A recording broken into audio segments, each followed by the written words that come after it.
YouTuber yang isinya sampah, yang tidak ada pesan akhlak, tapi banyak follower, banyak penonton. Kita tidak tahu apa yang dicari sebenarnya. Nggak bagi-bagi giveaway, tidak, karena itu pembodohan.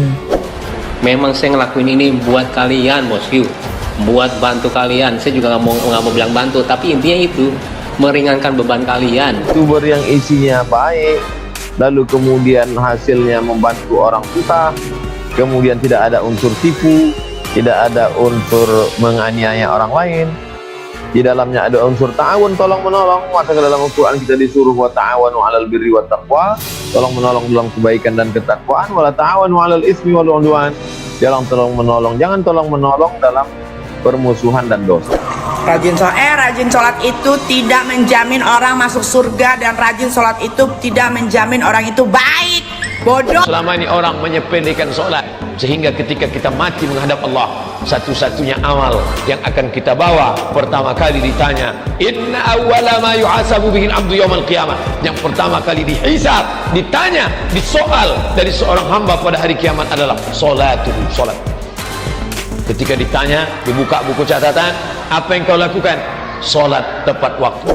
Nama Baim Wong tengah menjadi perbincangan publik. Pasalnya, masalah terakhir yang menghebohkan adalah sindiran Nikita Mirzani di media sosial.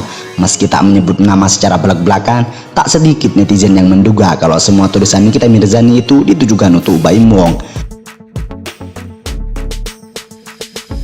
Akan tetapi, hal yang sangat mengejutkan dari Baim Wong adalah dia tidak pernah dendam kepada siapapun, sekalipun kepada orang yang menyerangnya. Baim Wong pun memilih untuk memaafkan orang-orang yang telah menghujatnya dibandingkan harus membalas dengan pembuktian dan amarah. Karena menurutnya selalu ada dua kubu yang suka dan tidak suka kepada dirinya. Saya selalu balik lagi ke agama ya. Aduh kasihan, takutnya kalau memang itu tidak benar, takutnya dosanya ke dia. Udah kita ampunin aja. Itu rasanya jauh banget dibandingkan kita frontal. Kalau misalkan itu tidak benar, dimaafin deh, kata suami Paula Verhoeven itu. Gue ngomong gini bukan sok-sokan, karena itu yang paling tenang ketika kita menjadi manusia. Akan ada selalu dua kubu, suka atau tidak. Kita mau sampai kapan mikirin? Kalau misalkan dua kubu itu berseteru, ya mudah-mudahan balik lagi, maafin deh. Lanjutnya, Ampun, saya bilang, saya harus ngomong panjang lebar dari tadi saya ngomong ini sampai sekarang ini, karena saya mau tidak memperkeruh suasana. Selesai di sini aja kalau mau nonton. Kalau misalnya itu berlanjut ya terserah. Saya sih nggak ada dendam sekali lagi ya. Intinya itu mengklarifikasi dengan cara kita lah. Cuman sekali lagi ya, garis bawah, tidak ada dendam sama sekali.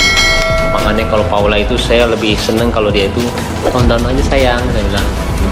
Karena takutnya juga persepsi orang jadi beda-beda ya. Bodoh kalian yang masih kasih lope-lope ke itu laki. Bodoh, berarti kalian itu berhasil dibodoh-bodohi. Congratulations. Yang enggak, no wonder kalau kalian bodoh beneran dalam hidup. Selamat. sementara itu sebagai istri, Paula Verhoeven hanya bisa memberi dukungannya kepada sang suami, karena yang terpenting keluarga terdekatnya paling tahu tentang mereka dibandingkan orang lain. Karena yang paling penting kan orang terdekat tahu kita gimana. Jadi kalau ada orang lain mau menilai apa, kita nggak bisa kontrol luar. Yang penting intinya kita gimana, pondasi kita gimana. Pungkas Paula Verhoeven. Kemudian di lain kesempatan, Nikita Mirzani disindir oleh salah satu netizen agar sholat jangan selalu nyinyir kerjaannya. Sontak Nikita Mirzani bilang kalau rajin sholat itu tidak menjamin orang itu baik.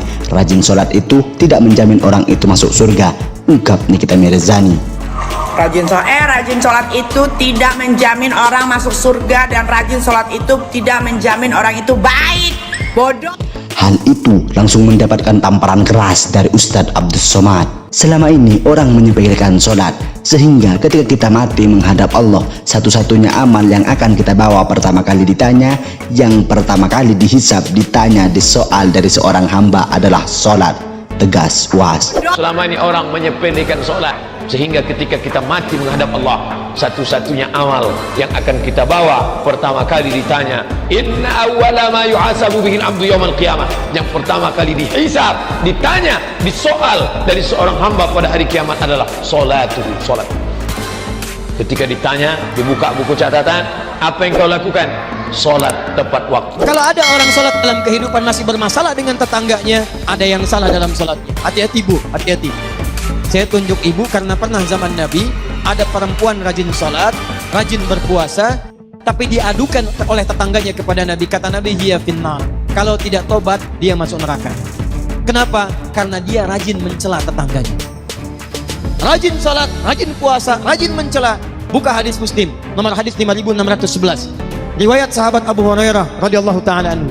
Oleh Nabi disebut orang muflis, bangkrut. Orang yang pertama kali menderita di akhirat, ketika sudah masuk di kubur, yang pertama diperiksa bos, bukan puasa, bukan sedekah, bukan haji, bukan zakat, tapi apa yang pertama diperiksa? Sholat. Dalam hadis dijelaskan dalam kitab Durratun Nasin, ketika seluruh pengantar sudah balik, maka datang malaikat. Yang pertama dia akan tanya, "Marrabbuka, siapa Tuhanmu?" Kalau orang baik sholatnya, dia akan berkata, "Mundur." Sholat berkata, "Kau mundur dah saat. Sekarang saya yang jaga kau. Waktu kau hidup di dunia kau rajin jaga saya, sekarang saya yang jaga kau." Tanya, "Marrabbuka, siapa Tuhanmu?" Sholat kita menjawab, "Allahu Akbar." Bungkar giling kepala. Ditanya lagi, "Man nabiuka, siapa nabimu?" Salat kita menjawab, "Asyhadu alla ilaha illallah wa asyhadu anna Muhammadar Rasulullah." Akhirnya mungkar nakir naik malaikat melapor kepada Allah, tidak melanjutkan pertanyaan 3-4. "Ya Allah, ada hambamu salat. Saya tanya, man rabbuka?" Allah, dia menjawab, "Allahu Akbar." Allah berfirman, "Oh, itu bukan dia yang jawab, tapi solatnya. Karena dia baik solatnya, tidurkan dia untuk menunggu hari kiamat seperti nikmatnya tidur pengantin baru."